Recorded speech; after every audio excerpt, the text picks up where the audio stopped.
Hey guys, Dark Humility here. You can always catch me at twitch.tv/Dark Humility for 6 to 7 days a week of Diablo 2 action.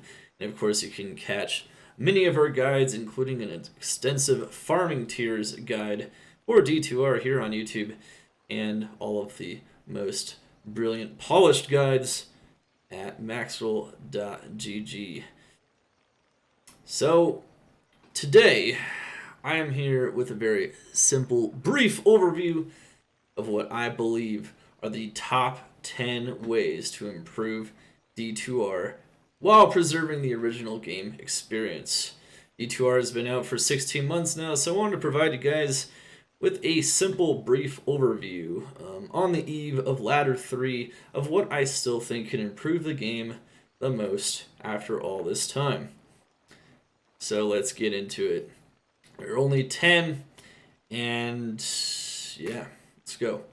We got add a new mobility teleport replenishing charges item option, maybe a rune word. This would make a lot of sense for keeping up with sorceresses in terror zones. It feels like, especially early on, it's very difficult to keep up with sorceresses doing terror zones, and thus what ends up happening is virtually everyone will play a sorceress. This is already the case because of how dominant they are at farming early game areas, but is even more so the case with the introduction of terror zones. There's a few terror zones where maybe charge can keep up with teleport and a few other abilities, but for the most part, most of them are indeed just like that. What I really would suggest is something to bridge the gap between Sorceress Teleport and Enigma. Obviously, items with charges like Nausea's Staff are often used to even kind of, sort of, maybe keep up currently by other classes, but they don't really seem to be sufficient. You know, people run out of gold constantly. It's just really, really draining. What I suggest is maybe an item such as like on the Diablo 2 mod, Project Diablo 2, that mirrors the idea of a replenishing teleport charge, something that self-replenishing charges or something for teleport, where you can teleport a bunch of times and then it regenerates, and then you can teleport again and then it regenerates, and then you don't have to constantly repair it. That could be a pretty cool idea for like an intermediary rune word that can very easily solve this. You wouldn't want a cooldown because then those people would still get left behind, I think, for the most part. I think even replenishing charges in some cases might not be sufficient. So it's even possible to just straight up give a much weaker item, just straight up one to teleport that doesn't have nearly as many awesome stats as Enigma. I think that's the biggest thing that would impact D2R positively, so that's my number one. Number two is kind of on the same note. Make terror zones terrifying. Yes, that's right. Make it to where an extra modifier is added to elites in terror zones. So you have like maybe fanaticism more extra strong on top of, you know, whatever else, maybe extra fast, maybe also allow them maybe to get maybe a second aura or something else really awesome as well that will make them even more dangerous and possibly more interesting. Of course, you could also just buff the monsters as well in general slightly, but I do feel like distinguishing them from normal areas in some other way would be extremely good, because the concept of terror zones themselves when it comes to accentuating or enhancing the content is already solid. Same thing with like Sunder Charms, they're solid too for the most part. I mean, they can use a bit of polishing, maybe some of them would be a bit better, maybe they can be not as common, but overall, very, very solid. And I do think making terror zones more terrifying would be make them much more interesting and engaging. For the most part, though, solid concept, and definitely improves the grind, especially to 99 in so many ways, and makes it so much more interesting than bail runs. But we definitely want to see something. I think I don't just speak for myself when I say this, I speak for a lot of people when we say that we definitely want more terrifying terror zones, something that makes them feel like more of a risk reward. The next thing is something that might get some people's panties in a bunch, but I think is absolutely essential. So, number 3 is nerf certain skill or skills. And honestly, I would only really limit it to 1, 2, or even 3 skills. Really, what it comes down to is that maybe something that isn't people don't truly want to acknowledge, or even the D2R dev team has definitely expressed a desire to avoid, is the issue that there's really a few skills in the game that are just far too dominant considering the level of gear that you need to make them dominant, and this creates a funnel through which pretty much people will pick 1, 2, or even 3 of these builds almost exclusively, especially at the start of ladder. The builds that I would personally only target would be Blizzard, Hammers, and Jabazon. We're not talking about massive nerfs, but something to definitely even out the field a bit would be pretty solid. Hammerdin's just way too easy to be insanely powerful, and it destroys absolutely everything. Jabazon just is by far the craziest density clear, and by far the most DPS in almost most terror zones, almost all terror zones, especially as the game progresses into late game. And then when you get, of course, the one that I would feel like, even if you didn't want to nerf any other skill, this is the one that I feel like kind of has to be addressed for there to ever be more build diversity, especially early ladder, and that is Blizzard. The skill Blizzard's always been super dominant in Diablo 2, even before the release of D2R. But with Cold Mastery being able to effectively negate all resistances in combination with Cold Rupture, the Sunder Charm, it is absolutely bonkers. You can't really say the same for Frozen Orb and Frost Nova, which benefit from Cold Mastery and are thus viable using the Sunder Charm. I actually think that Cold Mastery is very good in making these other skills viable in the Cold Tree. However, I don't think the problem is Cold Mastery per se, but just how much damage Blizzard does. They can definitely tone down the damage of that particular skill, and honestly, it's mostly just a damage problem across the board with all 3 mentioned skills. And with Lightning Fury, I feel like they maybe could reduce the number of bolts slightly. I mean, there's definitely a couple of things they could do that I think are very simple, very clean, and very easy without making these abilities bad or people not wanting to play them in the late game. I think they can still maintain even S tier power.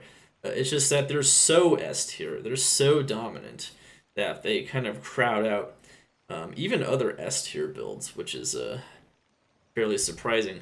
So that's builds that you'd consider to be insanely strong in the end game. They're so strong throughout the entire game. They just drown everything out. I don't think there's a problem to considering nerfs for these particular abilities, considering just how much of an impact they have in terms of preventing or in terms of severely limiting build diversity. All right. Next thing, number 4, I think is a fairly straightforward one, is to increase damage and AoE of certain abilities. Now, this is easier said than done, but some of these changes can be very simple. I try to make all these changes very straightforward and simple as much as possible, but I think this one would be pretty big. Certain martial skills like Dragon Tail, Claws of Thunder, Phoenix Strike, Tornado, and Rabies maybe lack either damage or area of effect for effective PvE, clear or otherwise. There's definitely a lot of other abilities you could throw into that basket, but there's definitely maybe a solid, I don't know, at least 5 to 10 abilities that could use some very easy, maybe quick number changes, maybe slight number changes that can definitely improve the number of usable skills in the game. Number 5, improve certain ultra rare uniques. I've been collaborating with other content creators and trying to create a solid list of uniques and maybe even possible simple and easy changes that can make them a lot more viable. Particularly here, we're talking about items that are insanely rare, like Ghost Flame, Materials Might, and Stormspire that literally almost no one uses for virtually any build. I mean, Materials Might's maybe a small exception to that because you can use it on certain builds. However, when it comes to these particular skills and abilities, or sorry, not skills and abilities, when it comes to these particular items, they just literally don't have any stats that can make them viable. They're super rare, and it would be really cool if they had some kind of use in the game.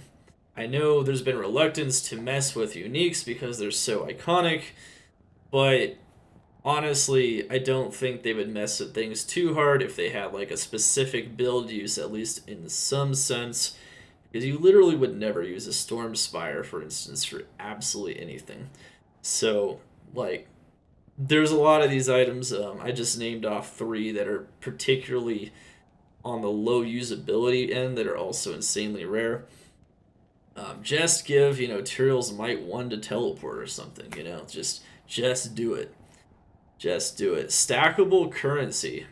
So this one's a pretty big one. This is a quality of life thing that would make a lot of difference. This number 6 item here is crazy. All you'd have to do is you'd have to allow people to make like a stackable currency tab in the shared stash possibly, or just allow runes and gems and things of that nature to be stacked, such as in Project Diablo 2, the Diablo 2 mod I mentioned earlier. Would be insanely cool, and it wouldn't be super moddy, and it would just be great quality of life. Of course, allowing for more space in other ways, such as allowing you to maybe purchase more character slots on the same account without buying a whole new account would also be cool. However, maybe they just want you to buy a new account. It's possible. Who knows?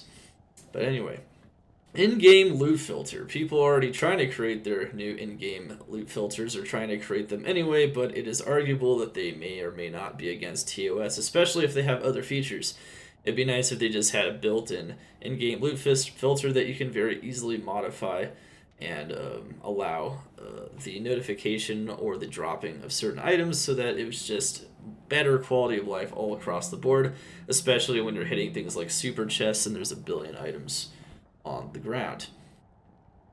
Alright, this next one is kind of a personal pet peeve. For those of you guys that don't know, I mostly create hardcore content, especially online, and D2R has the absolute worst disconnect protection I've ever seen. Even in 20 years ago, an old BattleNet, you would disconnect and you wouldn't stay in the game as long as you do now. Maybe 10 to 15 seconds. Now it's more like 30 seconds to a minute in some cases, where your character is literally just sitting there taking damage without you being able to do absolutely anything about it due to your own dropped internet or even a server crash or server DDoS, which is what killed my character last season. The character just sat in the game for like 45 seconds and died. I think the game being able to figure out whether or not there's a disconnect a lot faster or detect it would be incredible if that can somehow be done. I don't see why not, because in other versions of Diablo 2 it's a lot easier. Heck, I mean, I even know like Project Diablo 2, they got like a 3-person developer team and have come up with a way to where if the server crashes, everything is just like negated from that. So like it's pretty much instantaneous, and with your own disconnects, it doesn't take nearly as long for the game to figure it out. Please, the love of hardcore, or just the love of not being frustrated at losing experience in softcore and everything else like that, please improve that if possible. So that's my number 8. And of course the loot filter being number 7. So now we're on number 9. Reduce loading times or find a way to remove them. Loading times are fairly frustrating in this, and I kind of understand why. It's probably the case because it's also loading the legacy graphics into every scenario. It has been said that they wanted, or at some point they want to make it a goal to completely eliminate loading times. That'd be awesome, because they don't exist in the older version of the game. I would expect a remaster to at least be on par in terms of like all the good things about the original BattleNet experience, and then of course improved in every other experience. So that's like a major thing as well. I think people dying in waypoints because they load in too slowly is maybe not, super acceptable for a final finished version of the game. And then, of course, number 10, allow multiplayer modding. This one speaks for itself. Once again, the old experience allowed for this. Single player modding is awesome, but you're never going to get the kind of traction in a single player mod that you'd ever get in a multiplayer mod. You'll never get as much interest in it. It's not like there's any like database where you can like select these mods from or anything like that. Even the single player ones, I know a lot of other games, they'll create like scenarios, and there's like these whole lobbies where you can literally search for scenarios and editors and things like that. You can't even do that. So your ability to even engage with single player mods is highly limited. I feel like maybe they're worried about all kinds of things, like they're worried about mods overtaking the original game, but I mean, mods are like the vitality of the game. It shows that how much interest a lot of people have in improving various aspects of the experience or continuing to want to play it just in different ways and keeping it fresh and interesting. I feel like there's a real missed opportunity here. I mean, heck, they could even sell multiplayer mods, and they can like put them into the, they can host them on their servers, and they can put them into the launcher themselves, and then they can have you download them as like DLC if they really wanted to. They really are missing a lot of opportunities with just somehow creating an infrastructure or framework to allow this, and I really hope at some point it does become a thing. Because currently, it's it's definitely not at all supported, or even I guess you could say like legally feasible thing to make multiplayer mods, because they expressly disallow it, so as an infringement on their IP. So I really feel like that's something that can really help bring the vitality of the original experience of Diablo 2 back to light. And I know there's so many mods, including like Project Diablo 2. I'll do some name drops here. BT Diablo, that'd be really cool to see brought to life in a multiplayer experience. Alright. Anyway, that's it. That's all I have to say. Wasn't too long, right? Maybe not. Those are the top 10 ways I have to improve Diablo 2 Resurrected. Let me know if you have any arguments or counter arguments to what I said in the chat. Maybe if you have some other ideas that you would put in your top 10. These are my top 10 16 months after the release of the game. So many things have been improved in this game. I think Terror Zones and Center Charms overall are a good idea. Maybe need some polishing. I've talked about that in other videos. I definitely think there's a lot of other things going on too that are really good, such as just they've improved a lot of skills. They've definitely fixed a ton of bugs. It's definitely like way more polished and everything in that nature as well. There's new rune words that work really well with builds. I think all that stuff is really good, and I'd like to see maybe a continuation of all those things, but if you want to really improve the experience and truly improve the experience, those are my top 10. At any rate, of course, remember you can always catch me at twitch.tv/Dark Humility for 6 to 7 days a week of Diablo 2 action. We'll mostly be doing hardcore, of course, like normal. Ladder Season 3, might even switch up how we do it and maybe do a Rags to Riches progression, so we can look forward to all kinds of things there. Of course, remember you can check out my guides here and on Maxroll. And I will see you guys next time, most likely with more D2R guides. Dark Humility, over and out.